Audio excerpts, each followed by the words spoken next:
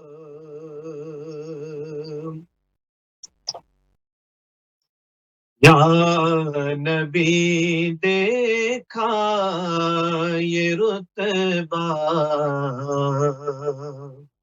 آپ کی نالین کا. یا نبی دیکھا یہ رتبہ آپ کی نالین کا. یا نبی دیکھا یہ رتبہ آپ کی نالین کا. یا نبی دیکھا یہ رتبہ آپ کی نالین کا. عرش کے ماغ تلوا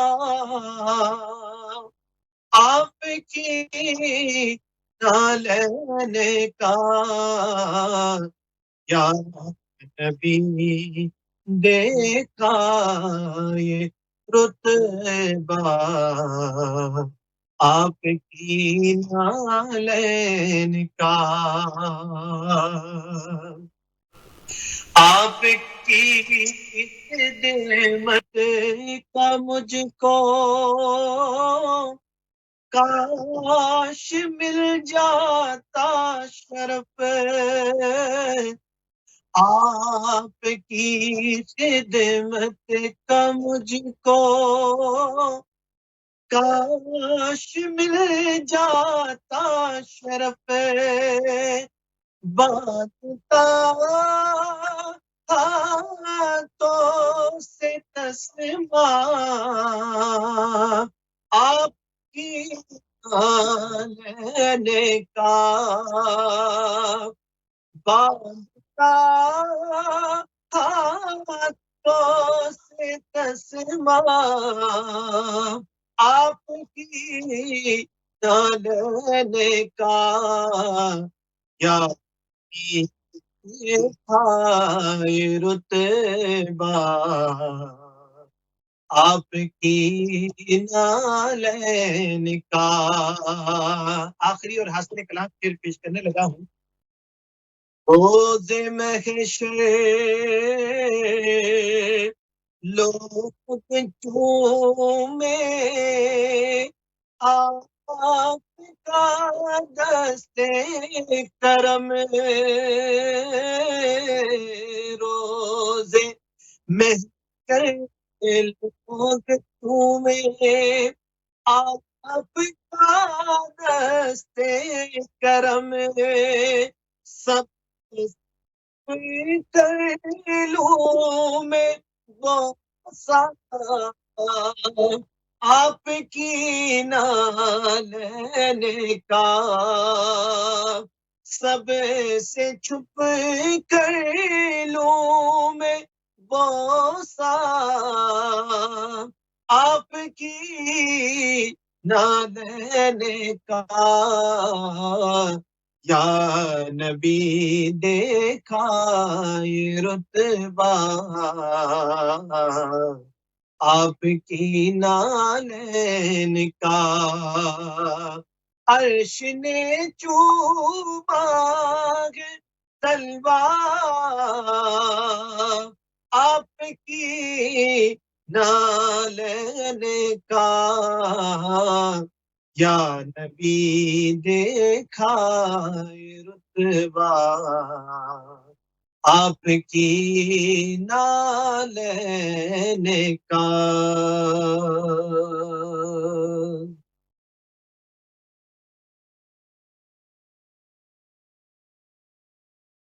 انداز میں پہلے کلام خدا اور پھر نعت مصطفیٰ صلی اللہ علیہ وآلہ وسلم سے ہمارے قلب و روح کو جلا بخشی.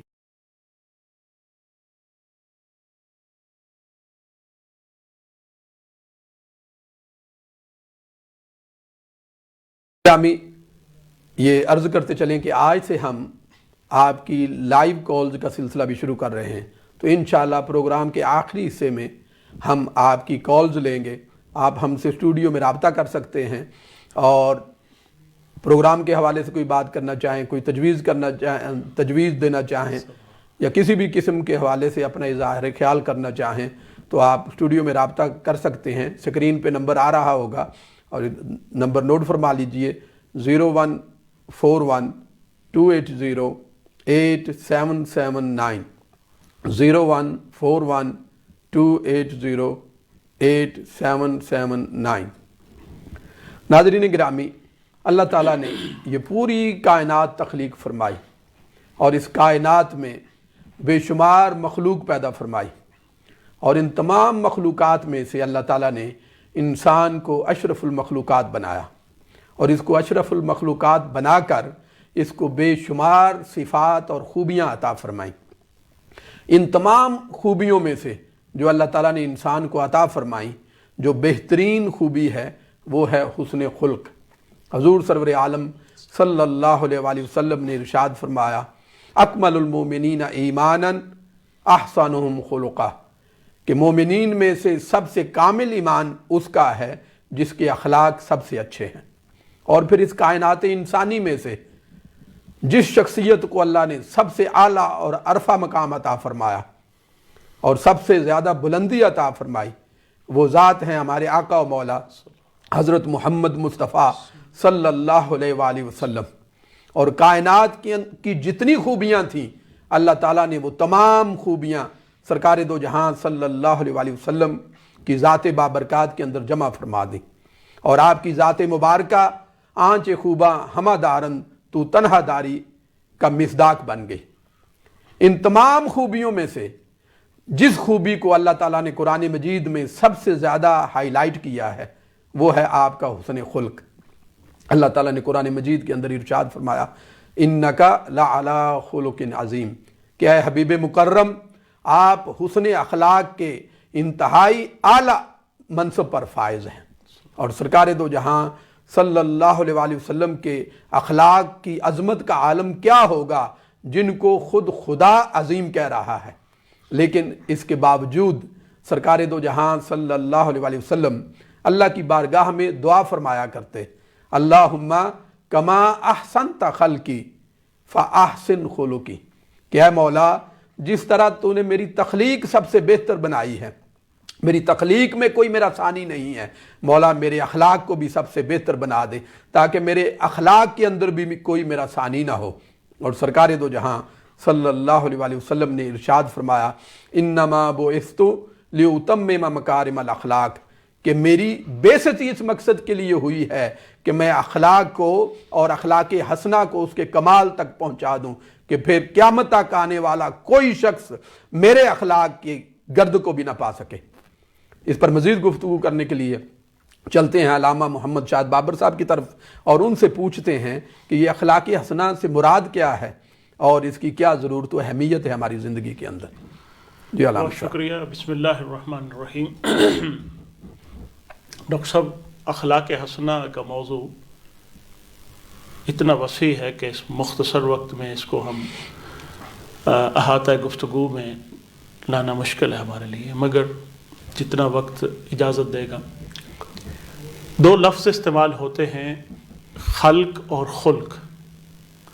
یہ ظاہری طور پر ایک جیسے ہیں اور ترتیب حروف بھی ایک ہے، مگر ایک پر زبر ہے خا پر اور ایک پر پیش ہے۔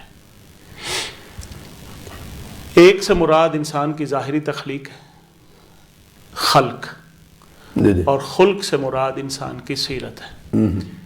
تو ہم یہ جملہ یوں بھی بولتے ہیں کہ فلاں انسان حسن سیرت اور حسن صورت کا مرقع ہے، کہ اس کی صورت بھی ظاہری بھی بہت خوبصورت حسن و جمال کا مالک ہے، اور باطناً بھی وہ اس کی سیرت بھی، اس کے کردار بھی، اس کے اخلاق بھی بہت اچھے ہیں۔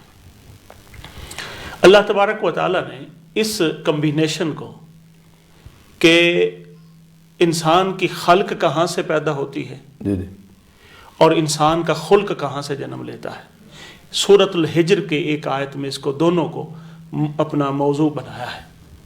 اللہ تبارک و تعالیٰ نے قرآن پاک میں سورۃ الحجر میں ارشاد فرمایا انی خالقم بشرم من ہمأ مسنون، کہ اللہ تبارک و تعالیٰ نے فرشتوں کو یہ فرمایا کہ میں ایک ایسا بشر بنانے جا رہا ہوں جو بدبودار مٹی سے گارے سے بنے گا، اور وہ بجتا ہوا گارا ہوگا اور بدبودار ہوگا، اور اس پر ایک عرصہ گزر چکا ہوگا، جس پر فرشتوں نے بعد ازاں اعتراض بھی کیا اور عرض کیا مولا، چونکہ انہوں نے یہ ساری تشکیلی اجزاء تشکیلی جو دیکھے تو ان کی ایک پرسپیکشن جو بنی کہ اس مادے سے بننے والا انسان، اس کے اندر یہ جبلتیں ہوں گی، اس کی طبیعت ایسی بنے گی، اس کا مزاج ایسا بنے گا، اس کے اندر یہ خرابیاں ہوں گی۔ ایک اور مقام پر بھی اللہ تعالیٰ نے ارشاد فرمایا، جب اللہ تعالیٰ نے فرشتوں کو انفارم کیا کہ میں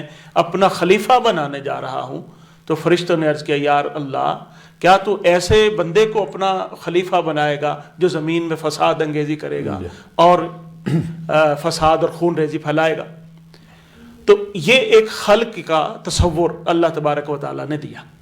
دوسرا تصور جو تھا اسی آیت میں وہ حسن سیرت کا تھا، اس کو اللہ تعالیٰ نے فرمایا وَإِذَا سَوَّيْتُهُ، جب میں انسان کے ظاہر میں یعنی کہ اس کی تخلیق میں ایک توازن پیدا کر لوں، جس کا اشارہ اللہ تعالیٰ نے سورۃ 3 میں بھی فرمایا لَقَدْ خَلَقْنَا الْإِنسَانَ فِي أَحْسَنِ تَقْوِيمٍ، کہ جب ہر شے کو اس کی ظاہری حسن کو ایک توازن دے دوں، سویتہ، ایک توازن بخش دوں، وَنَفَخْتُ فِيهِ مِن رُوحِي، تو پھر میں اس کے اندر اپنی روح پھونکوں گا۔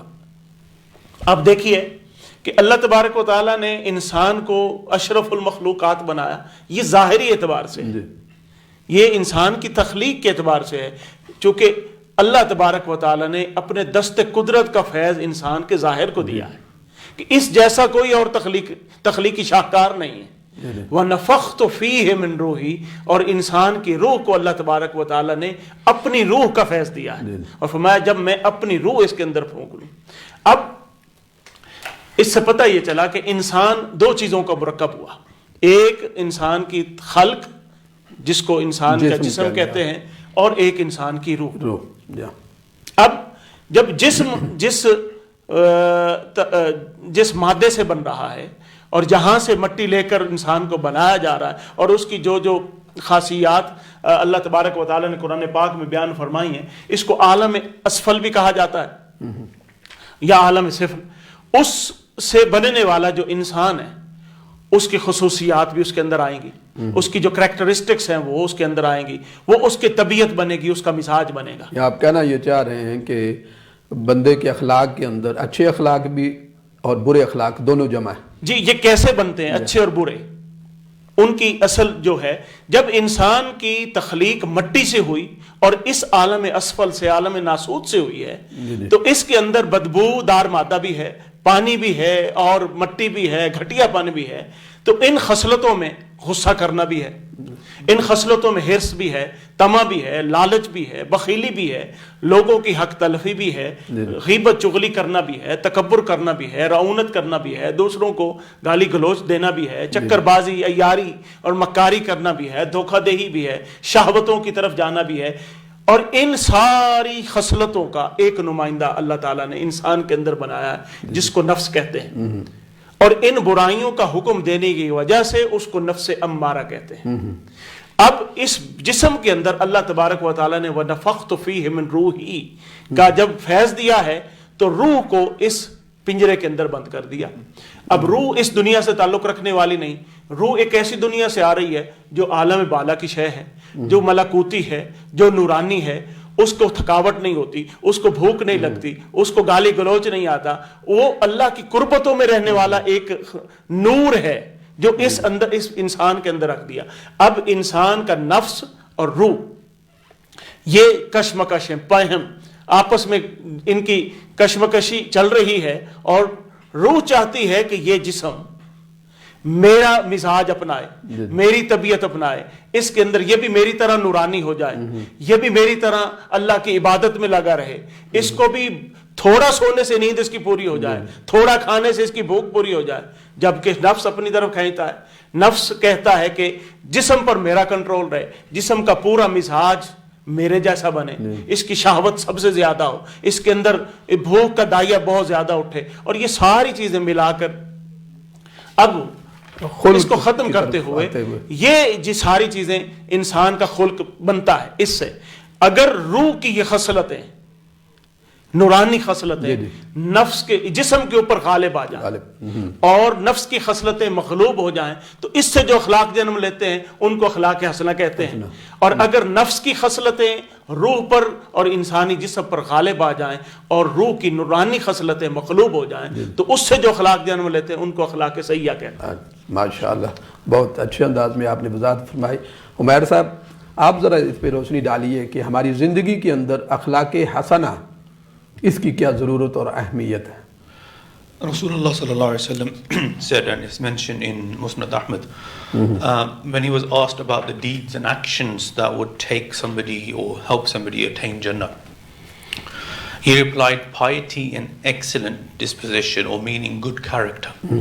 So akhlaq al-hasana, or akhlaq, the good characteristics that we have within us, again, these are very important, because Rasulullah sallallahu alaihi wasallam said that those are the parts of things, those are the part of deeds that will take us into Jannah, inshallah.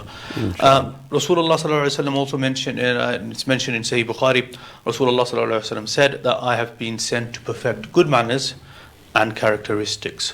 So one of the purposes Rasulullah sallallahu alaihi wasallam said of his nabuwah, of his risala, was to perfect the mannerisms of the human beings and to make us into good human beings.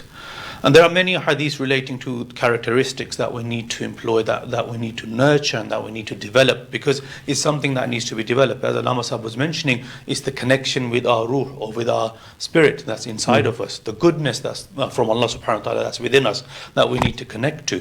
So a connection can be developed, that connection can be nurtured and can be protected. So there are chapters and devoted to manners and characteristics in the collection of our hadiths. There's books written on it. So it's a very, very vast topic, and that points to its importance within the deen of Islam.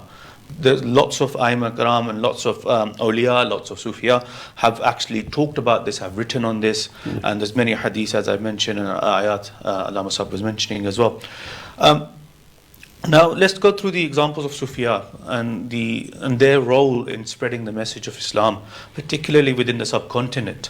A lot of it was done by the Sufiya that came from other regions, that came from the Arab world and settled into the subcontinent. And how did they spread Islam? I mean, there were invasions of the subcontinent that happened as well, but the actual message got through in the 13th century. And that was around the time when Khaja Muinuddin Chishti Ajmeri, rahmatullahi alayh, when he came to India or the subcontinent, and he was spreading the Islam, and that's how it started. However, there were other Sufiya that came before him who were spreading, and all of them had one thing in common. They all had something that drew people towards them.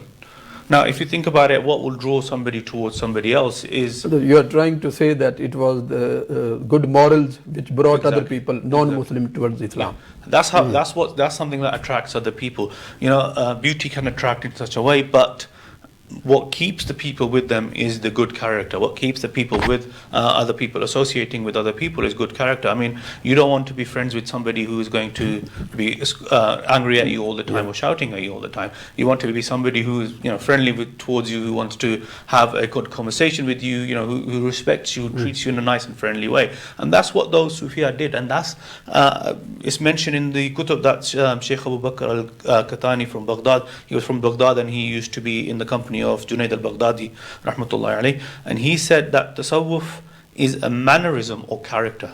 So he pointed out that it's a khulq, rather than saying that it's a action or a deed. He said it's khulq. So anyone who develops a good characteristic or manner is developing tasawwuf. So سارا تصوف اور ساری روحانیت جو ہے وہ اخلاق حسن اخلاق.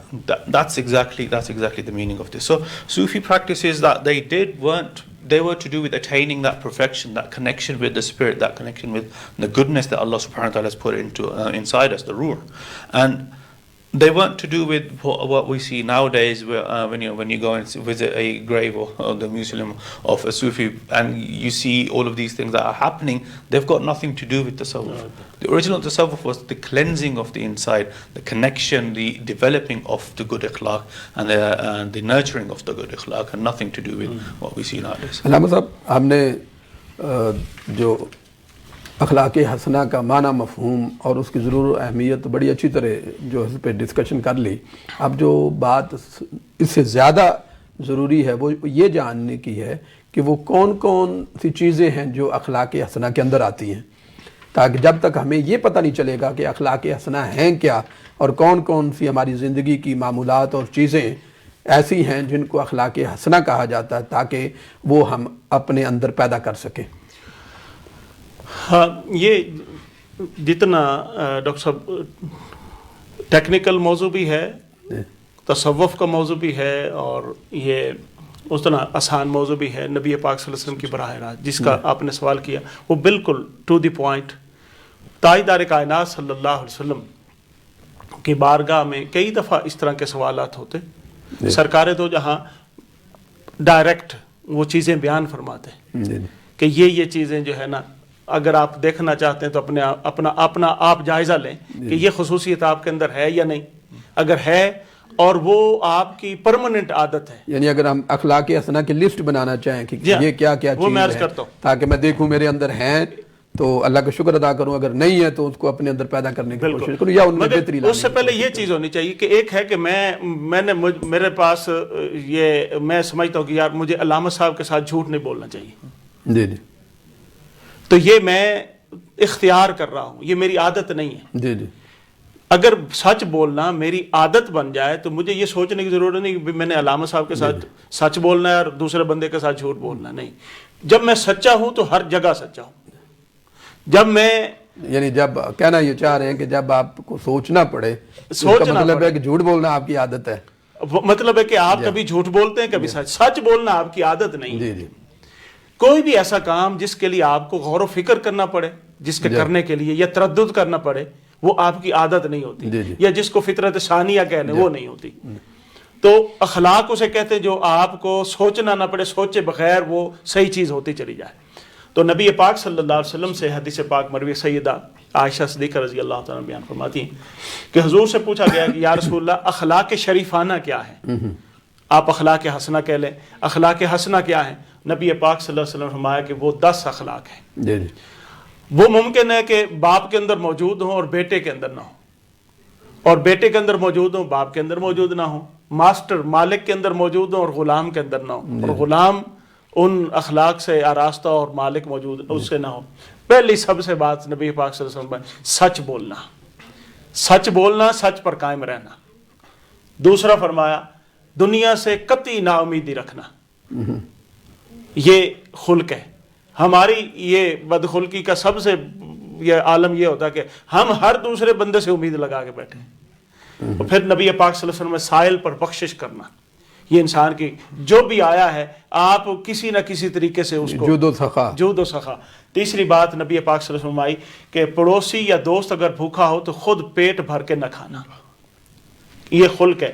اور پھر حضور نے فرمایا 5ویں بات احسان کا بدلہ دینا. کس نے کوئی چھوٹا بھی احسان آپ پر کیا ہے زندگی میں کبھی اس کا احسان کبھی نہ بھولنا، اس کو یاد رکھنا. یہ نیکوں کا شیوا ہے.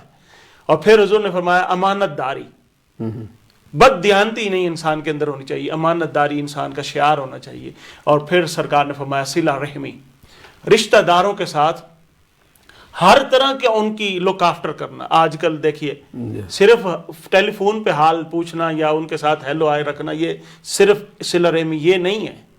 صلہ رحمی یہ ہے کہ اگر وہ آپ کو گالیاں دیں آپ ان کو دعا دیں، وہ آپ سے تعلق قطع کرنا چاہیں آپ ان کے ساتھ تعلق جوڑیں، اور ان کی باقاعدہ پریکٹیکل لک آفٹر کرنا جو اس قابل نہیں ہے. پھر حضور نے فرمایا دوست کے حقوق ادا کرنا. پھر نبی پاک صلی اللہ علیہ وسلم فرمایا کہ یہ بھی خلق ہے اور اخلاق شریفانہ میں سے ہے مہمان نوازی کرنا. ضروری نہیں ہے کہ آپ بہت بڑا دسترخوان سجائیں، آپ کے پاس جو اویلیبل ہے مہمان آیا اس کی تواضع فرمائیں. اور 10واں حضور نے فرمایا حیا کرنا. اس کے ساتھ ریلیٹ کرتے ہوئے حضرت معاذ بن جبل رضی اللہ تعالیٰ عنہ سے حدیث پاک ہے، آپ حضور نے ان کو فرمایا کہ کہیں بھیجا آپ کو گورنر بنا کر، تو نبی پاک صلی اللہ علیہ وسلم نے ان کو اخلاقی چارٹر ایک دیا اخلاقیات کا، اس میں سے چند جو پہلے ریپیٹ ہو گئے وہ اس میں ریپیٹ نہیں کرو. نمبر 1 حضور نے فرمایا کہ اللہ سے تقوی اختیار کرو، اللہ سے ڈرنا. جب بھی کوئی کام کرنے لگنا تو اللہ کا ڈر وہ آپ کے اندر ہونا چاہیے. دوسرا وعدہ ایفا کرنا، عہد و پیما پورا کرنا. تیسرا فرمایا نبی پاک صلی اللہ علیہ وسلم یتیم پر رحم کرنا. پانچواں فرمایا نبی پاک صلی اللہ علیہ وسلم نرم گفتگو، لین الکلام ہونا.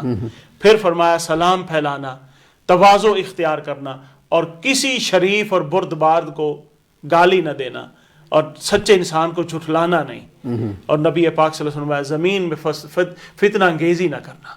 یہ وہ اخلاقیات ہیں جو مختلف احادیث میں، اور اس کے علاوہ یہ ایسا لمبی لسٹ ہے، مگر ہم ان میں سے 1 2 3 4 بھی جتنی بھی ہمارے توفیق ہو اپنا لیں، اپنے اندر پیدا کرنے، تو ہمارے لیے یہ کامیابی کا ذریعہ ہو سکتا ہے. تفصیل کے ساتھ آپ نے اخلاق حسنہ کی لسٹ جو ہے ناظرین کو بتائی کہ کیا کیا اخلاق حسنہ کے اندر شامل ہے اور ہمیں اپنے اندر کیا کیا پیدا کرنا چاہیے. عمیر صاحب آپ، السلام علیکم. ناظرین ہمارے ساتھ ایک کالر ہیں، آئیے ان سے بات کرتے ہیں. السلام علیکم. السلام علیکم ورحمۃ اللہ. کون صاحب؟ سر میں امتیاز علی بات کر رہا ہوں. امتیاز علی صاحب، کیا حال ہے آپ کا؟ جی خیریت ہے؟ رمضان مبارک ٹھیک جا رہا ہے آپ کا؟ یہ پروگرام ماشاءاللہ بہت اچھا کر رہا ہے آپ کو شکریہ. میری طرف سے. اور پوچھنا یہ تھا، علامہ شاہد قادر صاحب جیسے بیان فرما رہے تھے اخلاق کے بارے میں، جی پوچھنا یہ تھا کہ اگر کسی میں اخلاق کی کمی ہو یا کوئی کمی بیشی ہو، مثال کے طور پہ جیسے فرما رہے تھے کہ غصہ نہ کرنا یا دوسرے کے ساتھ اچھائی سے پیش آنا، تو اگر کسی میں یہ چیزیں کم ہو تو ان کو کیسے امپروو کیا جا سکتا ہے، کیسے ان کو بہتر کیا جا سکتا ہے؟ جی علامہ صاحب، بہت امپورٹنٹ کوسچن ہے کہ اگر کسی بندے کے اندر اخلاق حسنہ کی کمی ہو تو وہ، اگر کسی کے اندر اخلاق حسنہ کی کمی ہو تو وہ اس کمی کو کیسے پورا کر سکتا ہے؟ اس کی کمی کے پورے کرنے کے 2 طریقے ہیں. ایک تو اللہ تعالیٰ نے رمضان المبارک ہمیں دیا ہے، رمضان المبارک کی صحبت میں ہم رہ رہے ہیں. یہ ضبط نفس کا سبق دیتا ہے. غصے کا، جیسے غصے کا علامہ یہ کیا امتیاز صاحب بتا رہے تھے، امتیاز صاحب پوچھ رہے تھے کہ غصہ ہو، اور بنیادی طور پر نبی پاک صلی اللہ علیہ وسلم نے اسی چیز کی، یہ آگے ایک حدیث آ بھی رہی ہے اس موضوع پر، کہ حضور نبی پاک صلی اللہ علیہ وسلم نے فرمایا کہ اللہ تبارک و تعالیٰ کو تمہارے روزے سے لینا دینا کچھ نہیں ہے. روزے کا مقصد جو ہے بنیادی طور پر وہ انسان کو ضبط نفس سکھانا ہے. دیکھیے نا، اگر ہم کھانا چھوڑ دیں تو کیا اللہ کے رزق میں اضافہ ہو جائے گا؟ معاذ اللہ. اور اگر ہم روزوں میں کھاتے بھی رہیں تو کیا اس کے رزق میں کمی ہو جائے گی؟ نہیں. ہمارے کھانے پینے سے نہ اس کے رزق میں کمی ہوتی ہے، نہ چھوڑنے سے کوئی اضافہ ہوتا ہے. جب یہ چیزیں ہوتی نہیں ہیں تو اللہ ہمیں بھوکا رکھ کے کیا کرنا چاہتا ہے؟ اس کا مقصد یہ ہے کہ وہ ہمیں ہماری روحانی اور اخلاقی تربیت کرنا چاہتا ہے. اور وہ روزہ اس وقت تک قبول نہیں ہوتا جب تک اس کے تمام تقاضے پورے نہ کیے جائیں. نبی پاک صلی اللہ علیہ وسلم، اگر تم روزے کی حالت میں ہو اور اگر کوئی بندہ تمہیں گالی گلوچ کرتا ہے تو تم دھیان کرو کہ میں روزے دار ہوں، میں نے اس کو جواب نہیں دینا. یہ ایک بیسیکلی ٹریننگ کا پروسیس ہے. تو وہ اس کو یہ جواب دے کہ میں انی صائم، میں روزے دار ہوں، میں تمہیں تمہارے جیسا جواب نہیں دے سکتا. یعنی کوشش کر کے اپنے اخلاق کو بہتر بنایا جائے گا، امپروو. ایک تو وہ حضور نبی پاک صلی اللہ علیہ وسلم کی سیرت کا مطالعہ کرے کہ نبی پاک صلی اللہ علیہ وسلم نے ان کیفیات کو کیسے ایڈریس کیا ہے، ایک وہ چیزیں. اور دوسرا، کچھ عرصے کے لیے اپنے آپ کو اس کیفیت میں رکھے ڈالے اور انٹینشنلی اس کو آبزرو کرے کہ بھئی میں اس کورس سے گزر رہا ہوں. تو 40 دن اگر بندہ اس چیز کی پریکٹس کرتا رہے، جیسے حضور نے فرمایا کہ بندہ اگر 40 دن اس کی نماز کی پابندی کرے تو انشاءاللہ تعالی اس کو نماز کی عادت پڑ جائے گی. اسی طرح اگر کسی اچھے اخلاق کو اپنانے کی کوشش کرے اور 40 دن اس کو آبزرو کرے، اس پر پہرا دے، تو انشاءاللہ تعالی وہ اس کی عادت بن جائے. بہت شکریہ. امید ہے امتیاز صاحب آپ کو آپ کے سوال کا جواب مل گیا ہوگا. اب چلتے ہیں عمیر صاحب کی طرف اور ان سے پوچھتے ہیں کہ اللہ تعالیٰ نے حضور نبی اکرم صلی اللہ علیہ وسلم کے اخلاق کو اور آپ کے خلق کو خلق عظیم فرمایا ہے. یہ خلق عظیم کیا ہے؟ Allah subhanahu wa ta'ala says, as Allah Musa mentioned in the Quran, وَإِنَّكَ لَعَلَىٰ خُلُقٍ عَظِيمٍ in Surah Qalam. And assuredly you are placed on high on the most glorious and exalted seat of character. And it's the highest place that anybody can reach in the way of Allah subhanahu wa ta'ala. So it's the highest status in terms of character. And that's been given to Rasulullah sallallahu alayhi wa sallam. Now, how did he get to that point? How did he achieve that? Well, any good characteristics, this is from the Mashayikh, any good characteristics that exist in this world or will exist at any point, anything that's good was in Rasulullah sallallahu alayhi wa sallam. And those characteristics, not just that they were in Rasulullah sallallahu alayhi wa sallam, they were taken to their peak. So those characters were at the peak of what they of Rasulullah sallallahu alayhi wa sallam took them. ایک اور collar ہے ہمارے ساتھ, محمد عثمان صاحب. السلام علیکم. وعلیکم السلام. عثمان صاحب کیا حال ہے؟ ٹھیک. خیریت ہے؟ جی جی جی فرمائیے. I am watching your program. It's good. That's it. آپ کی آواز آ رہی صحیح طریقے سے. جی. We can't hear you, brother Usman.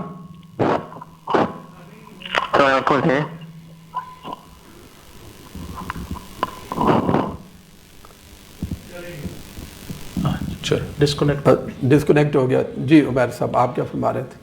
So any good characteristics that were with Rasulullah, any good characteristics that exist in this world were in Rasulullah sallallahu alaihi wasallam, and even the characteristics that were in Rasulullah sallallahu alaihi wasallam were at their peak, at the highest level possible.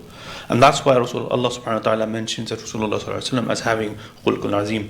And the characteristics of every prophet and messenger that Allah subhanahu wa ta'ala had given them were present in Rasulullah sallallahu alaihi wasallam. So anything that was good about them, truthfulness, being kind to people, any mu'jizat or any karamat were present in Rasulullah sallallahu alaihi wasallam in that sense as well. And Rasulullah sallallahu alaihi wasallam's khulq or his characteristics were the reflection of the khulq of Allah subhanahu wa ta'ala. So think about the khulq of Allah subhanahu wa ta'ala. He's the most perfect, perfect khulq. And those were reflected in Rasulullah sallallahu alaihi wasallam to take him to that level of perfection that Allah subhanahu wa ta'ala had assigned for him. And Rasulullah sallallahu alaihi wasallam felt the essence of the khulq of Allah sallallahu alaihi wasallam within him, and he felt it within the creation of Allah subhanahu wa ta'ala. So that's why he didn't feel any abuse that people any abuse that people had towards him, any abuse that people made towards him, and any bad things or any bad actions that were directed towards Rasulullah sallallahu alaihi wasallam. So those were not felt by Rasulullah sallallahu alaihi wasallam, or he went through them because he had recognized the essence of Allah subhanahu wa ta'ala in everything, and he had recognized the connection within himself with Allah subhanahu wa ta'ala and the reflection of his akhlaq within him. And these include his haya, his truthfulness, his patience. ایک اور collar ہے ہمارے ساتھ, باقر حسنین صاحب, ان سے بات کرتے ہیں. السلام علیکم. وعلیکم السلام ورحمۃ اللہ وبرکاتہ. کیا حال ہے جناب؟ الحمدللہ, اللہ کا شکر ہے, ماشاءاللہ. جی آپ کا پروگرام بہت اچھا جا رہا ہے, ہم کافی اس سے مستفید ہو رہے ہیں. شکریہ. اور وہی تھوڑا یہ سوال تھا, جیسے آج آپ کے موضوع کے ریلیٹڈ تھا.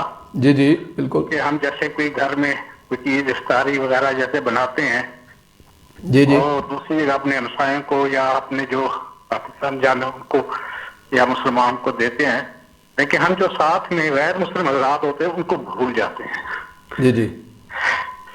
تو کیا اخلاقاً تو ہمیں ان کو بھی دینا چاہیے تاکہ اس سے بھی وہ جی جی یہ متاثر ہو سکیں؟ یا اس پہ روشنی ڈال دیجیے گا. ٹھیک ہے, بہت شکریہ. علامہ صاحب سے آپ کے سوال کا جواب جو ہے طلب کرتے ہیں. بہت شکریہ آپ نے کال کیا. جی علامہ صاحب. بالکل, میں یہ بڑی اچھی تجویز ہے اور یہ ہونا چاہیے. بہت اہم ایشو کی طرف انہوں نے توجہ دلائی ہے, بڑے اہم ایشو کی طرف انہوں نے اشارہ فرمایا ہے. اور اس چیز کی میں آپ کی تائید کروں گا کہ اس چیز کی ہمارے اندر کمی بھی ہے. جی جی.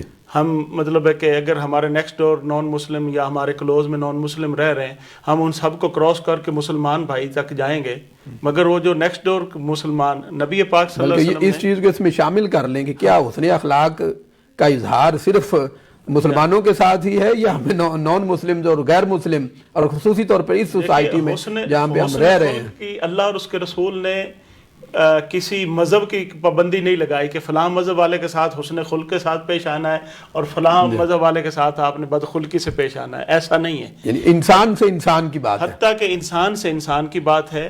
انسان اس کو خلق کو ادب کا لفظ بھی کہتے ہیں، اور ادب صرف یہ نہیں ہے کہ میں آپ کی عزت کروں آپ میری، یا چھوٹے بڑے کی عزت کریں، نہیں، ادب ایک بڑا کمپریہنسو لفظ ہے. مخلوق کا خالق کے ساتھ بھی ادب ہے، اور پھر مخلوق کا مخلوق کے ساتھ بھی ادب ہے، انسان کا انسان کے ساتھ ادب ہے، اسی طرح جانوروں کا بھی ایک ادب ہے. تو یہ سارے آداب کا جب مجموعہ بنتا ہے تو اسی کو اخلاق حسنہ کہتے ہیں.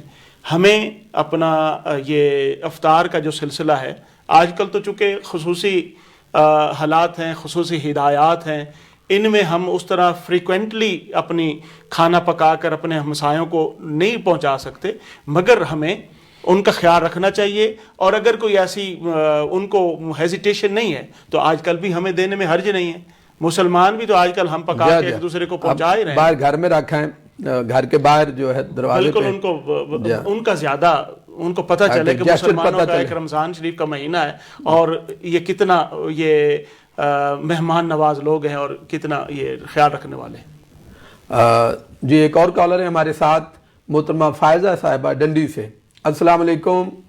جی السلام علیکم. السلام علیکم. وعلیکم السلام. بہن فائزہ کیا حال ہے؟ جی ماشاءاللہ آپ کا ہم پروگرام دیکھتے ہیں روزانہ، ماشاءاللہ بہت اچھا پروگرام ہے، بہت انفارمیٹیو ہے اور ہمیں بہت کچھ سیکھنے کا اس میں موقع ملا. میرا ایک علماء کرام سے سوال ہے کہ رمضان میں خاص طور پر لوگ چھوٹی سی بیماری کی وجہ سے روزہ چھوڑ دیتے ہیں اور پھر وہ کفارہ کے لیے کہتے ہیں کہ کفارہ کیا ہوگا. تو بس مجھے یہ پوچھنا تھا کہ مطلب بیماری کی کتنی حد ہونی چاہیے کہ ہم روزہ چھوڑ سکتے ہیں اور اس کا کفارہ کیا ہوگا. بہت شکریہ. شکریہ. جی علامہ صاحب، کوشچن یہ بھی بہت اہم ہے کہ وہ کون سی بیماری ہے جس سے روزہ آپ ترک کر سکتے ہیں؟ دیکھیے یہ کسی میں بطور ایک اسکالر یا عالم دین یا امام یا کسی شہر یا کن حالات میں آپ روزہ ترک کر سکتے ہیں؟ اس کے لیے بہترین جو ہے نا، بہترین ایڈوائس ہوتی ہے ڈاکٹر کی. ڈاکٹر جب مریض کو یہ ہدایت کر دے کہ آپ روزہ نہ رکھیں کیونکہ روزہ رکھنا آپ کے لیے آپ کی بیماری میں اضافے کا باعث بن سکتا ہے، تو پھر تو آپ روزہ چھوڑ سکتے ہیں. جیسے ڈاکٹر موسٹلی شوگر والے پیشنٹس کو ایڈوائس کرتے ہیں یا اس کی دوائی کا جو سائیکل ہے وہ چینج کر دیتے ہیں یا اس طرح، تو اس میں وہ ڈاکٹر کی جو رائے ہے وہ زیادہ ویلڈ ہے، چاہے جائے کہ بندہ خود فیصلہ کرے یا کسی امام سے پوچھے. اس میں دوسری بات یہ ہے کہ ایسی بیماری جو واقعتاً آپ کے لیے جان لیوا ہے اور وہ کافی ساری، جیسے شوگر کا مسئلہ بن سکتا ہے، شوگر بالکل ڈاؤن ہو سکتی ہے، یا بعض اوقات بندہ بیماری کی کیفیت کیسی ہے اس پہ ڈیپینڈ کرتا ہے. مگر عموماً ہمارا یہ کلچر بن گیا کہ ہلکا پھلکا، جس طرح باجی کا وہ لگتا ہے اشارہ ہے، وہ یہ ہے کہ ہمارا کلچر، ہمیں تھوڑا سا بخار ہوا یا ہلکا سا فلو ہوا تو ہم روزہ چھوڑ کے بیٹھ جاتے ہیں. اگر ایسے لوگوں کو یہ پتہ ہو کہ فرض روزہ رمضان شریف کا چھوڑنے سے کتنا بڑا نقصان ہے، اگر ہم ساری زندگی بھی روزے رکھتے رہیں تو اس ایک روزے کی کمپنسیشن نہیں ہو سکتی، تو وہ شاید کبھی روزہ چھوڑنا گوارا نہ کریں. جی چلتے ہیں دوبارہ علامہ صاحب کی طرف اور اگلا سوال ان سے کرتے ہیں کہ ہمارے ہاں یہ بھی یہ تصور ایک پایا جاتا ہے کہ بلکہ ہم عملی طور پر زندگی میں دیکھتے ہیں کہ بعض لوگ عبادت بہت زیادہ کرتے ہیں، عبادت گزاری ان کی زندگی کے اندر بہت زیادہ ہے، نماز بھی پڑھیں گے، تلاوت قرآن مجید کی بھی کریں گے، حج بھی کریں گے، عمرہ بھی کریں گے، اس کی طرف بہت زور ہے. لیکن انفارچونیٹلی جو اخلاق ہیں جن کو ہم کہہ رہے ہیں اخلاق حسنہ، ان حوالے سے تھوڑا سا معاملہ کمزور ہوتا ہے. تو اس حوالے سے آپ کیا کہیں گے؟ کیا ان دونوں کے اندر بیلنس ہونا چاہیے یا صرف عبادت ہی کرتے رہیں تو آپ کے اخلاق حسنہ کی جو کمی ہے وہ پوری ہو جائے گی؟ میں آپ کے سوال کی تائید میں ایک بات وہ فنی بھی ہے اور ویسے کہنا چاہوں گا، اور یہ کسی کو اوفینسو نہیں ہے، مطلب کئی موسٹلی خواتین کے اندر عبادات کا دائیا بہت زیادہ رجحان ہوتا ہے، وہ مصلی پہ بیٹھی عبادت ہم دیکھتے تھے، مگر کئی خواتین ایسی وہ سارا دن وہ مصلی پہ بیٹھی، جو ہی کوئی اور خاتون آئی تو ساتھ ہی خدمت شروع کر دی، تو ساری کی ساری جتنی عبادت تھی وہ جائے. اب مردوں کا بھی یہی حال، مرد حضرات بھی اس میں کم نہیں ہے. مگر عبادات اور اخلاق حسنہ کا ڈاکٹر صاحب یہ جوڑ ایسے ہی ہے جیسے روح اور جسم کا ہے. اگر جسم سے روح نکل جائے نا، تو میں اور آپ، ابھی ہمارا ایک نام ہے، آپ ڈاکٹر رفیق حبیب ہیں، مجھے شاہد بابر کہتے ہیں، تو وہ جب یہ روح نکل جائے گی تو ہمیں کوئی اپنے نام سے نہیں یاد کرے گا، ہماری روح نکل جائے گی تو ہم میت کہلائیں گے، ہم مردہ کہلائیں گے. تو ایسے ہی ہے، جب عبادات کے جسم سے اخلاقیات کی روح نکل جاتی ہے تو وہ مردہ رہ جاتے ہیں، ان کی کوئی ویلیو نہیں رہتی، ان کو مٹی میں دبا آتے ہیں، گڑھے میں پھینک آتے ہیں.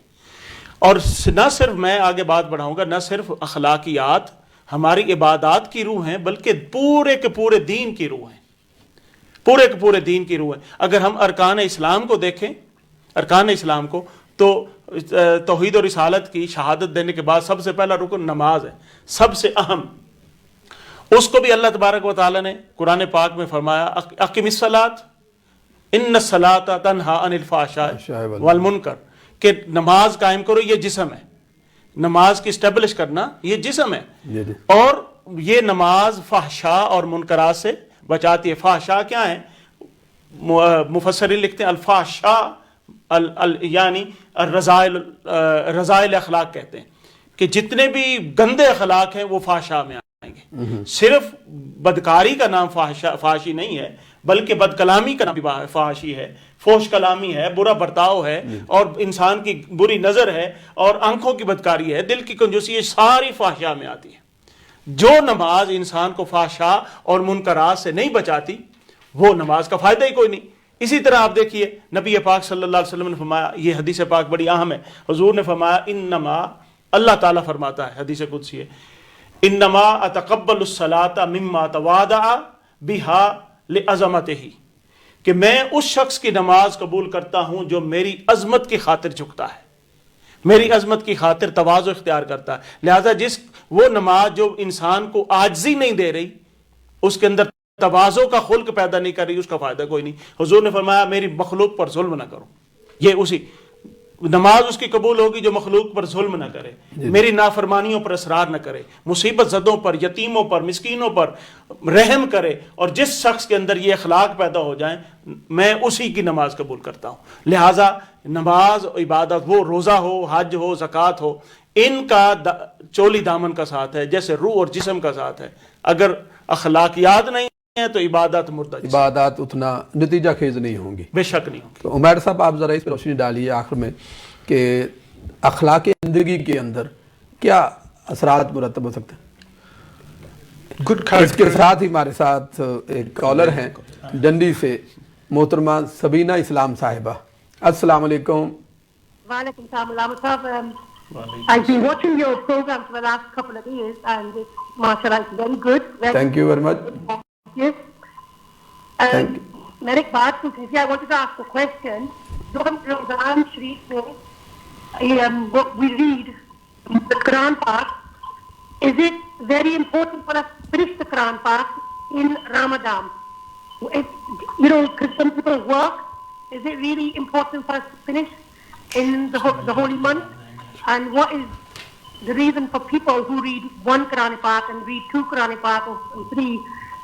How, you know, what's behind all this? Is it really important for us to finish it in Ramadan, or can we carry on after Ramadan? Do you matter, sir? Well, in terms of finishing the Quran, it is, yes, a practice of a sunnah of Rasulullah sallallahu alaihi wa sallam. And however, it's not vital for us to finish the Quran in Ramadan. No, wajib or farz. It's not, it's not none of those categories. You don't have to finish the Quran within Ramadan. However, as the sister was mentioning, that she wants to carry on after Ramadan, and that's the whole point. For example, I think what I could understand, it was, for example, you started Holy Quran, but you could not complete whole Holy Quran in the month of Ramadan. Can you carry on? For example, you recite 25 paras Yeah. And then Ramadan ended. Yeah, so can you complete next 5 paras after Ramadan? As Allama Sahab was mentioning, this is like a period of training for us. We have to hone our good qualities, and we have to get into the habit of the ibadat. So if we weren't in the habit of reading the Quran, now you started reading the Quran and you're reading parts of it. We have to recite Holy Quran every single day throughout the year. Yeah, it's not not just Ramadan. You want to finish the whole Quran in every single month of the year, do it. I mean, that's the whole point. This is where we're trying to get to understand the Quran and to carry the ibadat on afterwards, inshallah.